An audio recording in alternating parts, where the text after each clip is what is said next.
Aloha, Ohana. Look at this set that we have today. I'm so excited to refinish it. I got it about 19 years ago from a big box store, and it was just a cheap set of flat pack furniture, which I assembled myself. And we have moved it from home to home to home 4 times, so it's been through a lot. It's seen better days.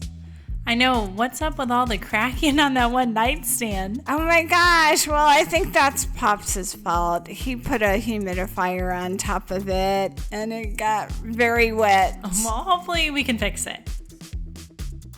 While Mom's cleaning up this piece with some TSP alternative, I want to test this out to see what kind of material we're working with. We have no idea if this is MDF, veneer, or solid wood. So I totally thought this was going to be MDF. I mean, it was really cheap. But look, we've got solid pine. Not the whole piece, but a lot of it is solid pine. We can work with this. yeah, even the side panels turned out to be veneer pine. So it's like nice. I thought we were going to have to paint the whole thing. Now we can let some of that wood grain show. This finish is a bear to sand off. So we have 3 options. We can either sand starting with a 60 grit and really just keep going with the sanding. Oh, that's a lot of sanding. That is. Or we can strip it. Oh, no. I hate stripper. We really try to avoid stripper until absolutely necessary. Or we can do some carbide scraping. Yes, let's go that way. And we like this option just because it doesn't take that much effort and it helps just get that clear finish off to make the sanding go much quicker. I don't know why, but it just kind of peels it back and makes the sandpaper work a lot faster and a lot easier. Mm-hmm.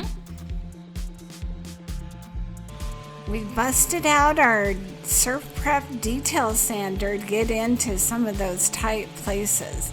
And we have a couple of curved edges too, so it's really helpful with those as well. So we get a lot of questions about sanding. What grits do we usually start with?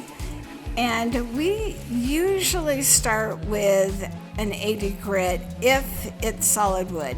If it's veneer, we try to start with a 120 because it's just not as, it doesn't tear up the wood as much as an 80 grit does. Right, and if the finish is really hard to get off and it's solid wood, we sometimes go all the way down to a 60. And then as we start getting finish off, we'll move to the next grit. So we try not to ever skip grit. So we go from 60 to 80 to 120 to 180. 220 is as high as we usually go if we're going to be staining a piece. But if we're painting a piece, you could go higher if you want it really factory finish smooth. We usually don't though. Now in this case, we ended up whitewashing it with a very wet, watered down paint. So we only went up to 180. Then we painted it with a whitewash. And then we did a fine sanding on top of that to smooth out the grain. Right, because that whitewash raises that grain and makes it really rough again. This really is such a sweet season of life. I love just that I get to work side by side with my mom. Oh, so sweet. Oh, out in the workshop, hanging out with the dogs. Like, who gets to do this?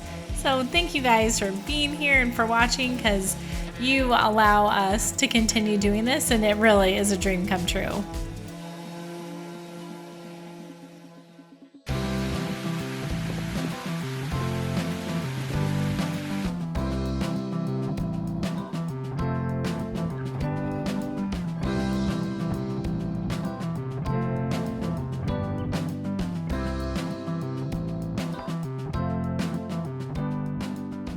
Can you believe we went with this color? What color is that? This is Melange 1 Free Spirit. And it's beautiful, but it's totally out of our comfort zone. Yeah, it's a very light, coastal, pretty blue. I think when we bought it, we thought there was going to be a lot more green to it. But, let's go with it. Yeah, it's pretty. Now we need to find a stain that goes with that color. Yeah, we weren't sure if we wanted to go with a light wood, a dark wood, or a medium, or a grayish. So we tried a bunch of different stains, and we had you guys vote. And it was pretty unanimous that you guys wanted a paint wash, a whitewash, which we tried on here, and I just don't think it was white enough. So we went a little whiter for the final go.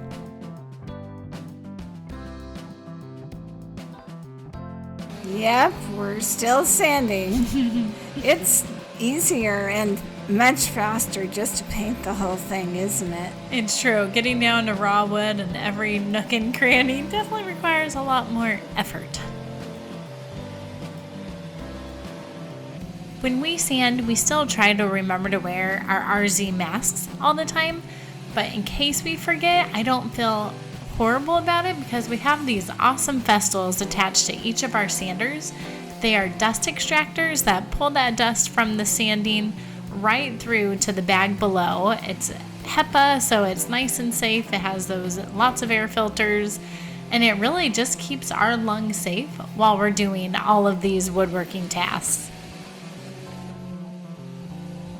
So part of the dresser, we are painting that pretty blue. And for those parts, we only have to scuff sand.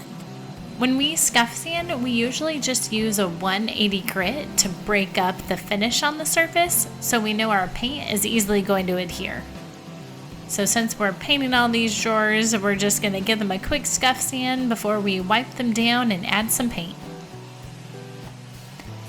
I just told you we were painting the drawers, and yes, we're painting the nightstand drawers, but these dresser drawers, the larger ones, we're going to do a paint wash on. So let's go ahead and get these down to bare wood too.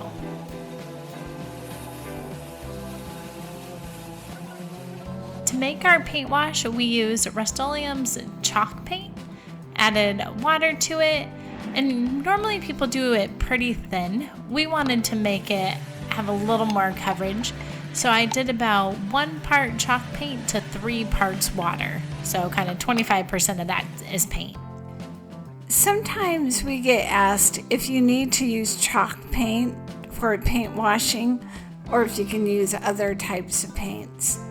Well, honestly, I did use a latex paint once and it turned out really streaky. It didn't work at all. And if you think about it, those all-in-one mineral paints have a built-in primer and top coat, which is going to affect it as well. Yeah, so the safe bet is to stick with chalk paint, but you can experiment. Yeah, so the process is really easy. You're just going to brush it on like you would paint, and then you're going to let it sit for a couple minutes like stain before you go ahead and wipe off the excess.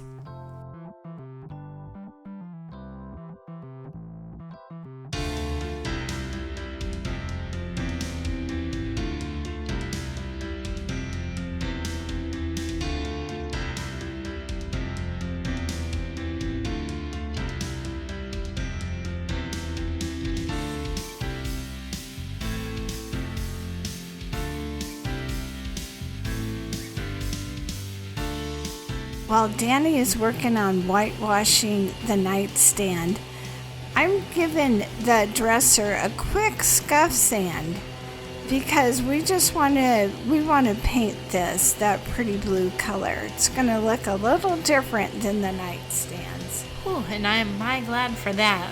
That'd be a lot more sanding if we were going to raw wood on this too.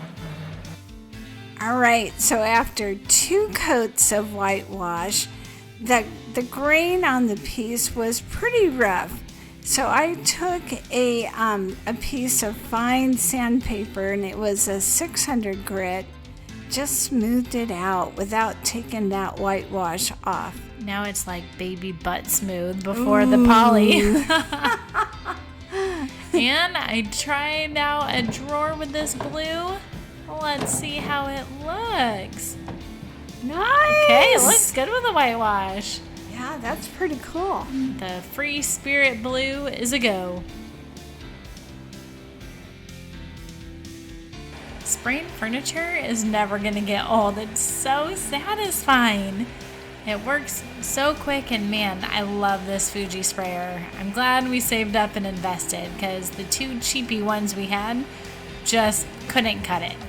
And I just love watching it. It's like it gets transformed before my very eyes. I know, it just goes so fast. Hey, if you guys are interested in a Fuji sprayer, we do have a link below in the description.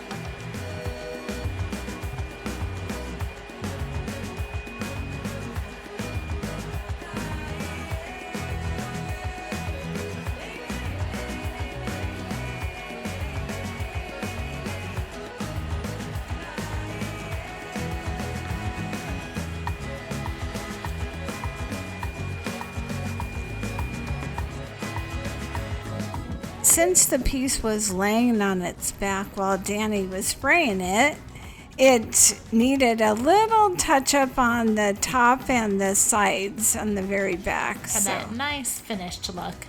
Right, so we just did it by brush since it was just a very little bit. It's poly day! So we are going to spray this Varathane polyurethane. It's a water-based version in matte. And we like to batch poly our pieces, so we get a bunch lined up, pull them in and out. They're all on dollies, and it speeds up the process and means I don't have to set up and tear down this tent and clean the sprayer every time we finish one piece. You know, a lot of times we like to change out the hardware and give it, some pizzazz. But in this case, the old ones work pretty well. I mean, they have the little circles on the drawers and they just seem to fit. We prefer to stage our pieces when we're done because we find that staging them really helps them sell quicker and for higher value, because people want to imagine what it might look like in their homes. So if you make it feel cozy with a rug, add some plants, some artwork, some lamps, some books, just very simple items, and we practically reuse the same items with almost every piece, and that really helps people envision it, and it makes them want to buy it, so it's always worth a little extra effort.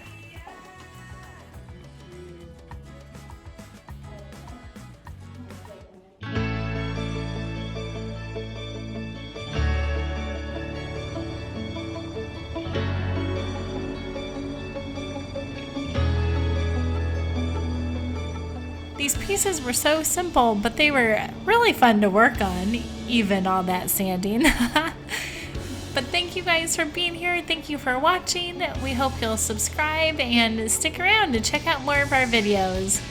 Aloha!